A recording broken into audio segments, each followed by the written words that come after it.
Hey, we are back with Terra Invicta, going into part 2 of today's episode. Anna's still dead. Woo! So, how does it feel to be dead for an entire session, Emily? It feels invigorating. I'm finding new life through death. Interesting. So, I guess question for you guys, where would you go before you had a conversation? We would probably start saying, like, hey, we have a rendezvous, come with us. And we would try and get out of here because there's still zombies here. Okay, so I think probably, right, yeah, because if you got, well, so this is the thing. I thought about the timing on this. You're just going to have to basically walk to the rendezvous at this point, right? Like the actual rendezvous, not the... There's not a chance we can take Mr. Giant Ship because we don't have a crew for it. You don't have a big enough crew. Even if with Saori, you don't have a big enough crew. Yeah, it's a big ship. She'd probably be the one to tell us, like, are you kidding us? Yeah, exactly. So I think probably what happens is you maybe just go back to the Sea Wyvern just to pick up what's his face? The Silver Fox. Silver Fox. Well, I guess we don't want all of you to have to. Well, you have a rowboat, right? Do you have a rowboat? Did we? No. No. You guys went around the beach. That's what it was. We have a rowboat miles away. Yeah, exactly. Yeah. Right. So either way, I don't think she she's not coming with you. So at some point, like on the beach, she just once you get far enough away from the cove that you're not in any danger of them coming after you anymore, she just stops and she just says I'm not going any farther. I have a different path to walk than you. I think Can I make a history check to see if I know her? We already did. No, but only Audrey did. Did we not roll? We did history to find out if we knew Brissa. Take would be the only other person who would know who she is, if anyone. Yeah. So go ahead and make the roll. It's going to be harder than Audrey's, though. Yeah. No, and that's totally fair. 22. You've heard the name. I literally roll a 19. Yeah, you've heard the name, but you've only heard her in terms of the Crimson Fleet. So no connecting to verdict Not stuff the that verdict. you know of. Okay. No. Yeah. Just like, Saori the Tempest. Oh yeah, she's one of those infamous pirate captains of the Crimson Fleet. So. Darn, you're telling me I would have had a crit to know that? Maybe. Dang. So, basically once you guys get out to the beach and she says that, well, you know what actually probably happens? Let's rewind. I think she'd probably just start the conversation right at where we left off, because she has stuff to say to you to make sure that you're on her side, and she still has questions and things. So I don't think she would just follow you out yet. So the first thing she says is, "What manner of driftwood do we have here? Speak up. Your names, landsman. If only so I can cut them into your chests and save the Undertaker some asking around." She's looking furtively at everything, to see if there's men coming after you, if there's savage pirates coming after you. She's getting ready to run, though, you can see. Audrin's the closest. Based on this roll, would I know that so this is the pirate that Vanthus was trying to betray, correct? One of them, yeah. I mean, I don't know if Audra knows enough of the or I don't know if any of you know enough of the details to know who was in charge of this place, who was just visiting. You don't know. But we know that Vanthus probably is not on this woman's side. Probably not, no. Okay. Yeah, so Audrin pipes in, well, we kind of came here to capture Vanthus. So we got here immediately, a little later immediately when she when she hears the name of Vanthus, she just immediately goes into a poetic litany of profanity that lasts several seconds and is as magnificent as it is scandalous to hear. That's the description I have written down here. So when she recovers herself, she explains as she writes the toppled table that she was using as cover against these pirates. She's writes it, and she just says, "All this you see here, and what nightmares you must have fought through to get to me. 'Twas all Vanthus Vanderboren's doing. That vomitous pig came to me with his hussy and asked to see our wares, made like he were a black marketeer looking for some fur or scale to move. And as she's talking, you can tell that she's probably actually been bitten by these things several times. I mean, you can see that, like, obviously. And she looks like not like drunk or anything, but like out of it. Like whatever they did to her just is like. So she's like probably more loose-lipped than she would be otherwise. So she starts rambling to you guys, right? So she says, told him we had a ship coming in today, what were full of exotica for him to shop, so he stayed on a few nights. Seemed to find enough chap, but then not an hour ago, he dumped a hold full of whale oil into the cove and lit it up. I was on the slippery eel at the time, and that's when I caught the two of them on board fixing to rob me. Can you imagine that? A pair of base curs trying to rob Captain Saori the Tempest. Anyway. Honestly, a dumb decision. She nods. Also not his first. Anyway, I stuck the fool in the arm with my blade, he yelped, and then as he ducked aside, he dropped what he was trying to rob. Were a black pearl, one the size of a man's fist, mind you. It's gonna make some fair coin off of that one. Off of that bauble, but as it fell, the thing cracked like an egg. Some of Vanthus's blood from my blade spattered the pearl, and it boiled and flashed with light. This foul, choking green gas started spewing from it, burning through the wood like it were acid. I grabbed the thing, ran up topside, and then threw it into the water. But as it struck, the thing exploded. After that, things got a bit weird, mind you. A green mist filled my vision, and I felt strange. Like someone else were in my head. Someone hungry. And the rage like I ne'er felt before. And then just like that, it were gone. Vanthus were on deck too by then, but he and I were the only humans left. That pearl, it did something to me crew. To Vanthus's little girlie too. Turned them bad, like something you might find in a net and throw back on account the sun got no purpose looking upon it. These things, she kicks one of the deformed pirates in front of her. Whatever were in that damnable pearl turned over 70 men into man-eating freaks. Vanthus, he's seen what his friend and the rest turned into. He dove into the water to get away. I did the same, only I swam for shore. Found me first mate Dreveraz there. He'd resisted the change too, as had some others here and there, yet they were nothing but the banquet for those things. I fought my way into the caves and managed to hole up nearby with Captain Valero, the man who used to keep these caves for us. Only DeVito Valero's freak food now. He got jumped by a mob of them not 20 minutes ago. Tore him apart like they was sharks. And one more thing.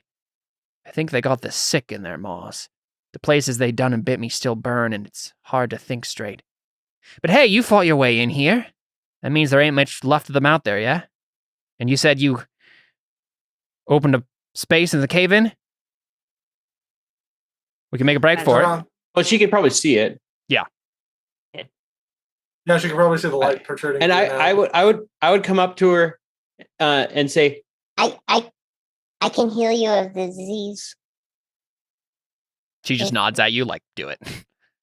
I'll eat another pearl. Nom nom. It's 75 GP pearl, but it's also a level 20 character on our side. I say it's a fair trade. Yeah. I will say, fair warning, magic gets a little weird when I do it this way. So she frowns. So I'll cast it. I'll cast Lesser Restoration on her, removing the disease. Mm-hmm. And I turn to the other, say, you might want to back up a little bit. And I hand we all simultaneously nod and just like take a step back. I hand Takui my other potion, my 1d4 healing potion. Okay. No, 2d4 plus 2, whatever. It's a healing potion. And right, roll D100. 41. Wait, did it actually go off? Did you roll to see? So when he does this special thing where he restores a spell slot, it automatically goes off. Yeah. Yes. Okay. Right, if I rush it, it goes wild. Which, Caleb, I don't know if you realized, fits into my backstory actually very well. Mm-hmm. So I don't think you notice the effect here. But I have it noted for myself. Okay. that probably concerns Deli even I think more. the only thing we see is we see some of the like coral or sea anemones in the tide pool next to you guys wither and die, and that's all that happens. Oh, what had happened this time? Cool. Yeah, so she just nods and looks around, like again, like she looks like she's getting ready to bolt, but she doesn't like want to just run past you because she still thinks you might like attack her or something. So she's just kind of like just trying to talk and gauge your threat level, sort of a thing. But she definitely like obviously feels better after that. So she's just like, ugh, shakes her head. Does anyone want to talk to her more, ask her some questions, make an insight check on her, anything like that? There's a possibility here. I'd like to ask if she has any idea where Vanthus might have swam off to. Yeah, that's what I was thinking. I'm guessing no, but so at that point, she just whenever she hears Vanthus's name, she apparently just like flies into cuss tirades. I think Audrin phrases it in a way that's like, that wretched cur. Or you're like, you know where that wretched like stop yourself before you say Yeah. it. She swears under her breath and she says, I don't know where he went, but I'll learn that cur what it is to foul my business. I know who he is. The Vanderboren name's no secret to me. I know he's got family and holdings in Calabar. I sent me right-hand man Dreveraz to deal with your friend, I did. Dreveraz is on his merry way to Calabar as we speak. He'll do for Vanthus' sister, his mom and pop, and any other family or friends the cur has in that dunghill city. Cross the Crimson Fleet and we take everything in your life from you. Best not forget that, friends. Crap. Take me. She obviously doesn't know who you are or like what your business is with Vanthus, so she just like says that and just still like kind of looking around like wiping off her sword. Yeah, I think Audrin turns to Takui and Delian goes, sounds like Vanthus is gonna get what's coming for him. Or he's like, sounds like he's gonna get what's coming for him. Takui, like, I'm not sure she understands what you're getting at. So she's just going.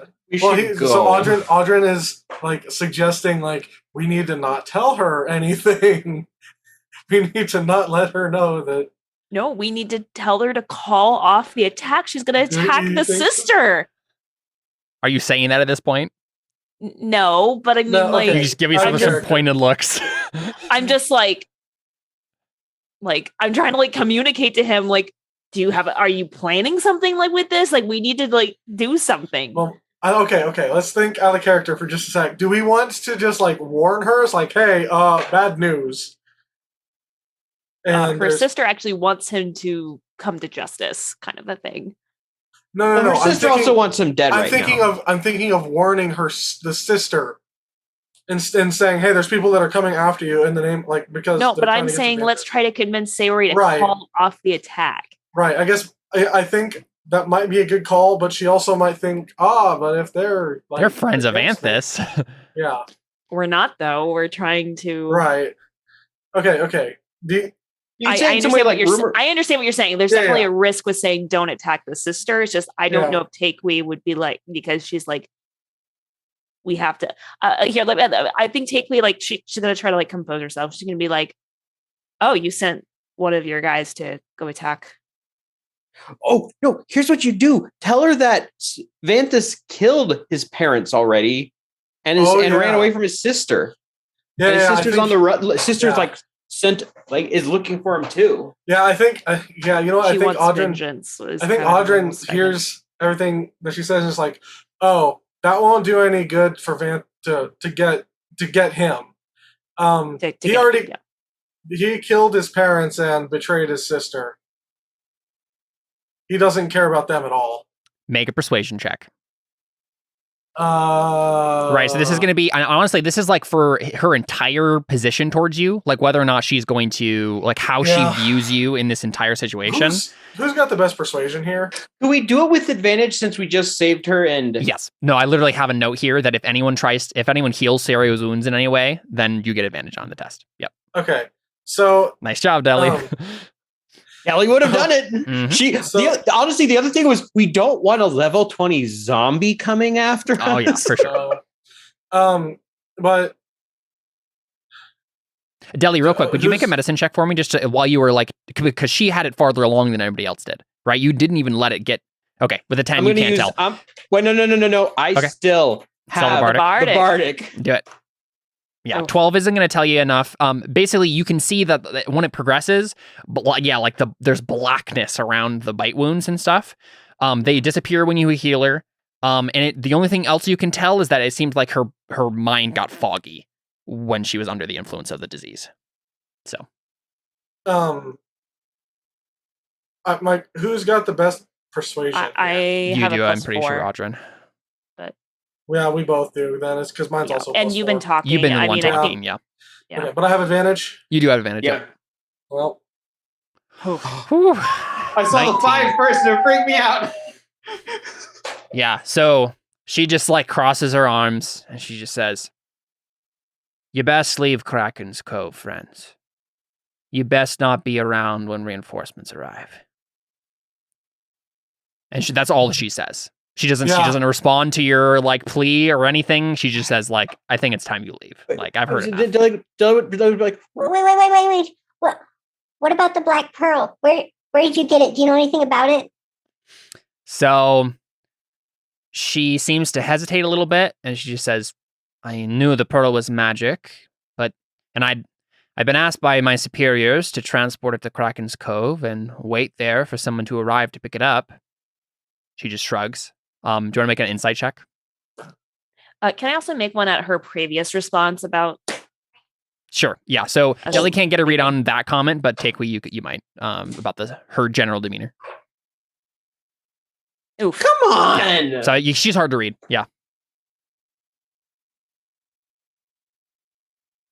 Yep. And then I think she doesn't know anything other than she was delivering it. Yeah. Basically, she's like, "I just do my job. I was just told by my superiors to deliver it here, and someone's going to pick it up." And then I think she looks down and sees Anna's body at this point, and she just said, "One of your friends?" Yeah. We need to take her back to Calabar as soon as we can. Best do that, lads and lasses. Do you know lad and lasses? Yeah. Do you know she doesn't know what gender you are, Deli. I mean, I think Takeway is just going to say, is there anything useful around here that maybe we could use for her? Steal from me, you mean? Let's just go, Takeway. Let's just say I just saved your life, and if you're not going, she just raises an eyebrow, like, "Oh, really? You saved my life?" Mm-hmm.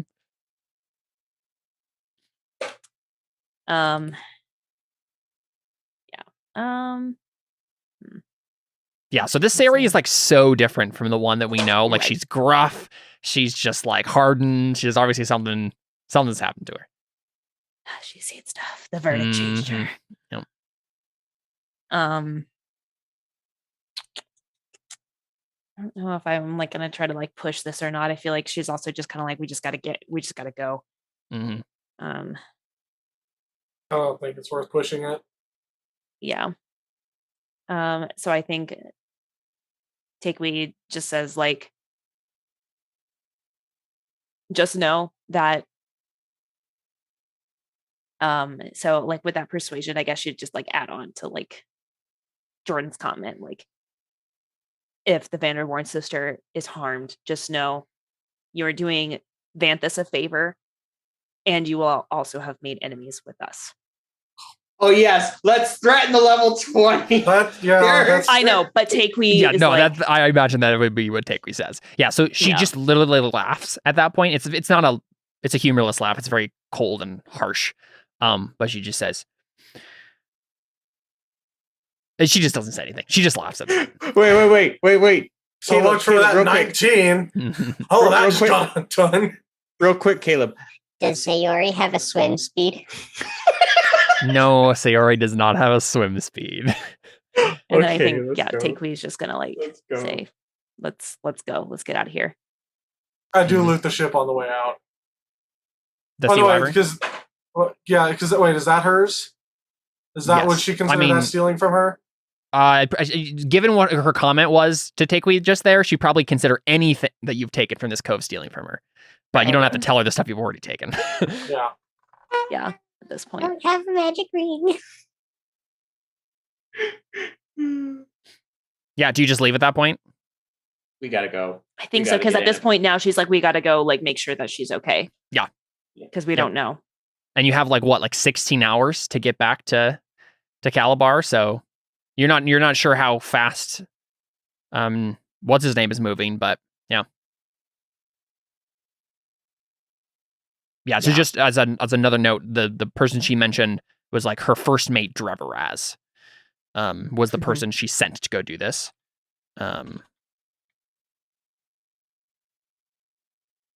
Okay. Cool. Yeah. Yeah. So she kind of like sees you off, right? She walks you to the edge of the cavern and then just like watches, arms crossed, as you leave, as you climb back up the cliffs and disappear. And I think we stay with Saori for a little bit, unless you guys. I guess I'll give you a chance to say or do anything before you leave. Part of me wants to Part of me wants to see if I should push something about the old captain that Audrey was with. Mm-hmm. But I don't know. Because he doesn't want people knowing that where he's at. Mm-hmm. He doesn't want to give her information. Yeah, at this point, she doesn't know that you were ever. I mean, you said that we met before, but she hasn't pressed it. So right. But I mean, if I said something like, "Oh yeah, I was in this guy's crew," he might be like, "Oh yeah, you were the one who escaped the Crimson Fleet and is on the run." Yeah. Yeah, you. So probably don't want to say anything to her about that. Yeah, she just head out? Yeah, probably. Cool. Yeah, so we just see Saori crossing her arms and basically just watching as you leave. And then as soon as you get out of sight, you see her immediately just and then literally just book it out of there. She was acting like reinforcements were going to arrive and we're going to clear the cove out again. And you see her grab a rowboat and literally just book it out of here. No, you know what? Not even rowboat. I think she literally just climbs up the cliff a different way and just goes off into the jungle by herself. And she's just I've cut my losses. Check. I should have made an inside check. Well, that's what Deli tried to do, and failed. So, I guess Takui was the one who did it on that. Yeah, I was making. You're done on a different Pearl. Yep. I still might have been nice because I might have been able to get advantage since I've seen her before and see how she. Oh, that's true. I guess Audrey didn't roll an insight during any of that. Just go ahead and make an insight. Okay. Yeah. Seems like it would have been about how it was. Yeah. Yep. So she was obviously bluffing about anyone coming to reinforce her here, and she just runs. So I mean, we weren't going to try to get into combat with her. Yeah, I figured as much. Yeah. I mostly just wanted to be Keep in mind, she only had 23 hit points, so you might have been able to take her, but it doesn't matter at this point. Her AC was 21. Yeah, it's true. She had uncanny dodge, as I pointed out many times. All of your very low health. She essentially had 42 hit points. Yes. Not exactly, because she can only uncanny dodge once per round. Yes, that's because it's a reaction. So cool. Yeah, so we see you guys climb up the cliffs and start walking to the rendezvous. Deli's kind of holding her stomach as she's walking away, just wondering what the heck is going on. Mm-hmm. Yeah, and I think we see Saori leave and stuff, and then I think the camera goes underwater, and we see the little ring of seaweed that was gone. Yeah, Emily's nodding her head right now. That Anna saw, with where the seaweed was dead, basically. It just got there's nothing there. It's just sand, and we see a cracked black pearl just sitting at the bottom of the cove. I'm guessing it's not magical anymore. No, it is. It obviously looks like it's used up, but it's the remnants of it. So that the would have been next useful for Deli. What about the thing that Deli did that we don't know about? Do we just not know about it? I can just tell you at this point. It doesn't matter at this point. It was everyone in a 20-foot radius around you becomes vulnerable to necrotic damage, and plants in the area instantly die in your presence for the next minute. Okay.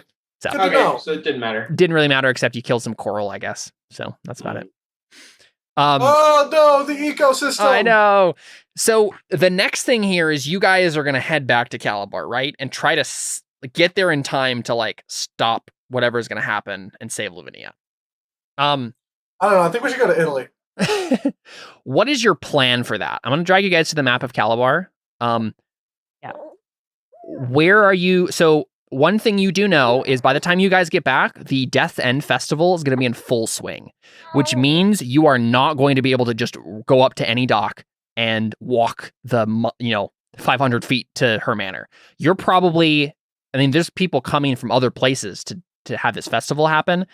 It's going to be packed. The streets are going to be full of people. You're probably going to have to park a ship far away and like make it through the streets on foot to get to her manor. I've got the perfect plan. Mm-hmm. Why? We buy a potion of ogre strength. I pick up the party and we fly over everyone and go to the manor. Yes, I suppose you could do that. Everyone just like backpacks on Audrin and each other. Audrin copter activate. I don't even know if there's enough room on Audrin for this to happen. No. Look. It's simple. Taqui's on Audrin's back. Audrin's carrying Anna, and Deli's on Takewi. Deli's on Takewi. Actually, I think that might work. Yeah, see, it works. Yeah, but we'd have to find we'd have to find a very specific shop that would sell that specific potion. Whereas you could just walk through the streets and push through people. Yeah. Audrin can just fly. Yeah, honestly, Audrin would probably fly Anna straight to Father V. That makes sense. Yeah. Or would you fly to go warn Lavinia? Well, I think Audrin should fly to Father V because then we can actually resurrect her and get her into the next session. That seems like the best totally idea. Fair. Yeah, I think. Well, the other thing is also Deli could trident. Also, you guys can also walk to Lavinia's manor as it's happening. It's not like you guys have to stay still. Yep. Yeah. Honestly, at that point, Audrin could probably get there around the same time you guys are getting there, right? Well, okay. How long of a trip is it for us to get? You don't know. I mean, that'll depend, right? It'll depend on where you can actually. Like from when we get on the boat to Calabar? make it back. Yeah. It's 16 hours. So we would have already completely been rested up. Yes. So what about like roof hopping? Just running up from roof to roof for the other two. If they're I don't know if Takewi has the dexterity to be able to just like run across roofs to. I mean, I feel like just walking there is not going to be that bad. Like the streets are crowded. You just move through the people. Yeah, as much as so this is the thing. I mean, going through roofs, you're probably gonna. I mean, there's enough people around. Someone's gonna like report you to the guards. Like, right. Right. That's probably just not trouble you want. Yeah, that's fair. Yeah, it seems like the best option is like Audrin flies Anna to the monastery, gets her rezzed, goes back with Anna to meet Deli and Takewi at the manor, and while Deli and Takewi make their way through the manor or through the streets. Yeah. Does that make sense to everybody? Also, I totally want to put on the. Also, what's the Silver Flame going to be doing? Is he going probably with Audrin? Probably just go with Audrin and stay at the monastery and rest. How is he going to come with me? For NPC purposes, you can just go on your back. You're probably not. I don't have. He's already carrying. Yeah, it's already hard enough. He's alive. What do you mean? How is he? I can't. He like I don't have the strength. No. I think Alyssa's saying, why isn't he helping? Like what? You don't have to carry him. I'm just like he can walk with you to the monastery. But I'm flying. But over Audrin's everybody. flying. Oh, but to you're the monastery. flying. Yeah. Right. I understand. Yeah, that's I'm it. Peter Panning through this place. Either way, I think for narrative purposes, I don't think or Silver Flame is gonna go with you guys to this. He's gonna just go find somewhere to recover. Right. Okay. Well, then I take back my sending stone. Yeah, that's fine. And give it to Audrin. I give him a couple pieces of gold to go get food, healing, whatever he needs. How much? Yeah, I mean, because it's like as a D&D character, he can just rest in the 8 hours as well as you guys. But he also has been like enslaved and tortured for like a week. Right. So he will traumatized. He just needs to take a little bit. What would be like a decent amount of gold to give him so he can like just kind of recover and have like get food and stuff and maybe 50 gold. Okay.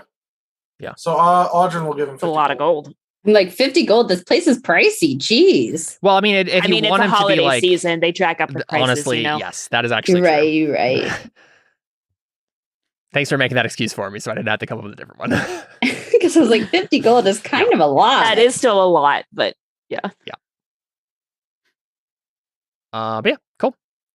Yeah, so that's where we can pick up next time is you guys reaching Calabar and trying to go save Lavinia. Cool.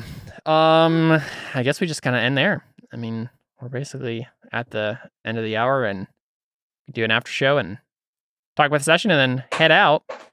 Our question: what's next week? Are we good for next week? I thought it was like a possibility. Sure. Yeah, so it's a maybe. I'll have started doing stuff. We have training starting on. We have team meetings and training from 9 a.m. to 4 p.m. So I'll be done with stuff. But I also don't know if people are going to be like, hey, let's go hang out and watch a movie and team building and stuff like that. Right. Or it could be that I have the day off. Cool. So if you like prep for next session by then, and I'm prepped for the entire rest of the adventure, my friend. Okay. So then I'll let you know. Yep. Sounds good. All right, cool. Let's go ahead and call it there and do an after show. This has been Terra Invicta. If you're a patron, look out for that after show. We are out. Bye.